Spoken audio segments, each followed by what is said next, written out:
தைப்பூசம் பற்றி உங்களுக்கு முழுமையாக தெரியுமா?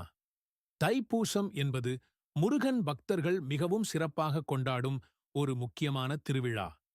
இது தை மாதம் முழு நிலவின் நாளில் பூச நட்சத்திரத்தில் நடைபெறுகிறது.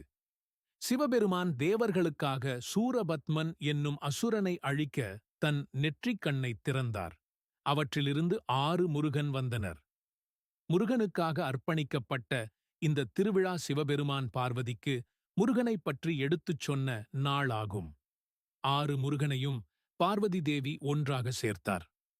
தைப்பூசம் நாளில்தான் அசுரர்களை அழிக்க தேவர்களின் வேண்டுதலுக்கு இணங்க பார்வதி தேவி முருகனுக்கு வேல் வழங்கி போருக்கு அனுப்பி வைத்தார். அகத்திய முனிவருக்கு முருகப்பெருமான் அன்னை தமிழ் ஊட்டிய நாளும் இந்த தைப்பூசம் திருநாளில்தான். முருகப்பெருமான் ஓம் என்னும் பிரணவ மந்திரத்தை சிவபெருமானுக்கு ஓதியதும் இந்த தைப்பூசம் திருநாளில்தான்.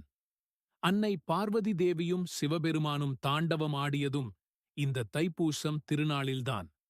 தைப்பூசம் தமிழ்நாடு மட்டுமல்லாமல் மலேசியா, சிங்கப்பூர் போன்ற நாடுகளிலும் வெகு விமர்சையாக கொண்டாடப்பட்டு வருகிறது.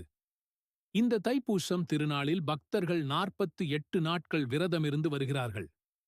முருகனுக்கு நேர்த்திக்கடனாக பால் காவடி, பன்னீர் காவடி, புஷ்ப காவடி, அழகு குத்துதல் போன்ற காவடிகளை செலுத்துகின்றனர்.